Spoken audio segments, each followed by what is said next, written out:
up, Worth the Wait fam? Today I want to talk to you guys about something that's very, very near and dear to my heart, which is running. Yes, running. Okay, so since this quarantine started, I noticed a lot of you getting out there, getting outside, staying active, which is awesome, awesome, awesome. But there's a lot of new runners out there. And I would hate for you guys to get injured and end your running career before it ever started because of something very silly. So today I'm gonna give you a couple tips to make your running experience a little bit better, a little bit more fun, and a little bit safer. So without further ado, let's go ahead and get started.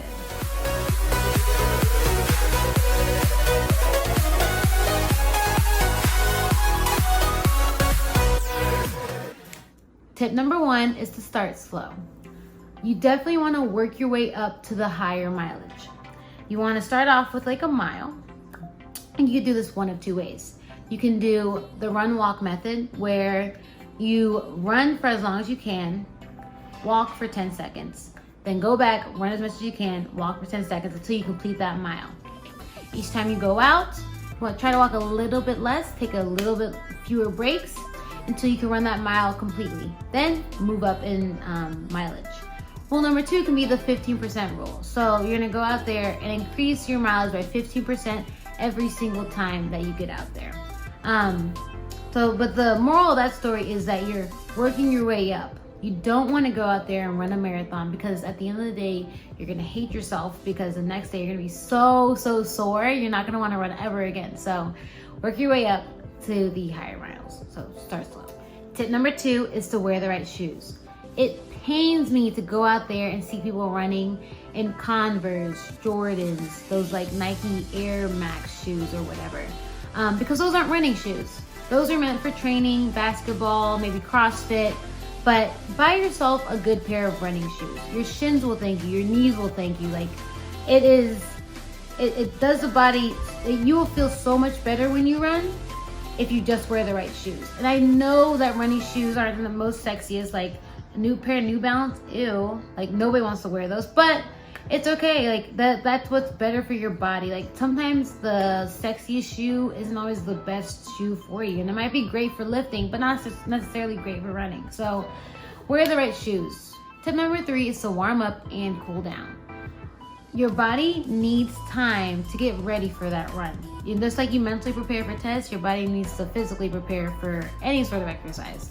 So before you run, try to do some dynamic stretches and a light jog. Doesn't have to be for like 20 minutes. It can be a 5-minute jog, but it's just something to get your body nice and warm. And same thing with cooling down. Do some static stretches and like a light jog at the end. Like work your way to bring your heart rate down and up properly. Tip number four is listen to your body. Sharp pain is not good. You should not go out there and run and feel sharp pain in your knees, in your thighs, like anywhere. You should not be feeling any sharp pain when you're running. You should be feeling sharp pain when you work out in general, and you should get that checked out by a doctor immediately. But make sure you're listening to your body, because your body will tell you when it needs to stop and when it can go. But let's not mistake that for making excuses for yourself. Discomfort is normal. You want to be uncomfortable when you're running. That's what makes you better. That's when you push through that threshold and then you hit those goals. But sharp pain or any sort of like you can't move anymore, like you should not feel that way. So listen to your body. Tip number five, being sore is normal. You will be sore the next day, especially after your first couple of runs. That's why you want to make sure you're stretching. And even with a good stretch after, you still might be sore the next day. And that's totally fine. That's not a sign that you should never go running again, that you should, never ever go outside and never work out because that sucks and you're in pain and blah, blah, blah. It's totally fine. If you're sore the next day, take some time to stretch, do like maybe just do like a walk the next day. And then the day after that, get back into your running. Don't take being sore as a sign that something's wrong. Take being sore as a sign that you're doing something right and you're doing something good for yourself. So don't stress if you end up sore, because that's totally fine, and you should take it as an accomplishment.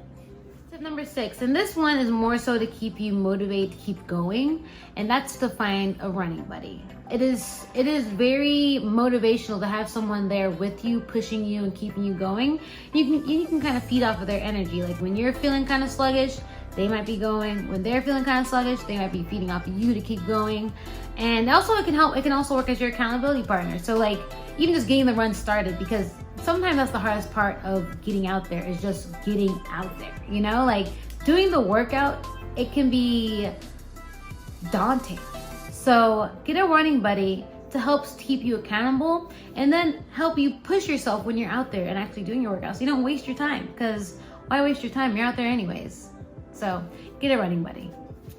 So tip number 7 is something that even more experienced runners are still working with, and this might be a little bit more of an advanced step, but it's to focus on your breathing. So first, you want to make sure you're breathing out of your mouth. No inhaling through your nose, exhaling through your mouth. This is not yoga. This is not like the time where you're trying to relax your body.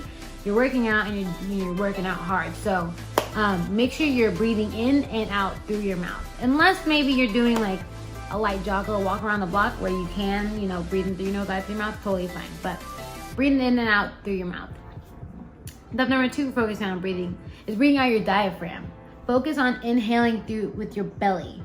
And I know that sounds weird, but look up a couple breathing tips for breathing through your diaphragm, and it really, really will change your workout. And then lastly, find a breathing pattern. So there's a couple ways you can do this. You can either breathe in accordance with your cadence of when you're running. So it might be or you can breathe on your own kind of ratio, but it's always in the pattern. So like, for instance, I like to do a 2-to-1 method. So I'm inhaling for 2 steps, exhaling for 1. Some people do a 3-2 mix and match, but you always want to make sure you're like breathing in a pattern. So find that rhythm that works for you. And like I said, this is a little bit more of an advanced technique, so you might be working your way up to this.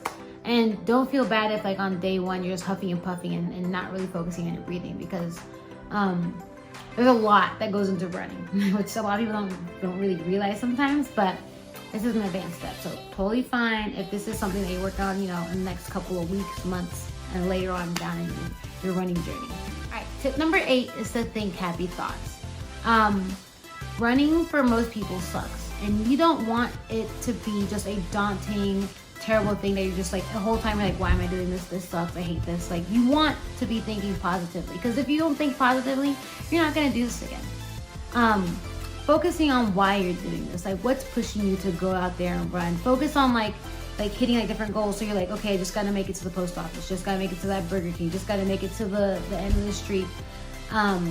Or think about who you're running for. Like sometimes people are running for someone else, like I'm running for my mom, running for my sister, running for my dog. Focus on something positive, because nobody wants to do anything if they're just thinking about all the bad things about it. Because quite frankly, you can find bad in almost anything. So find the good. All right, guys, so that was all my running tips. If you have some that you like, leave them down in the comments below. Don't forget to like and subscribe. I'm trying to do videos every week, so let me know what you guys want to see. I'm going to be posting my workouts. I have a couple of quarantine videos I'm going to go ahead and do. So don't forget to subscribe and like, and I'll see you guys on the next video. Bye.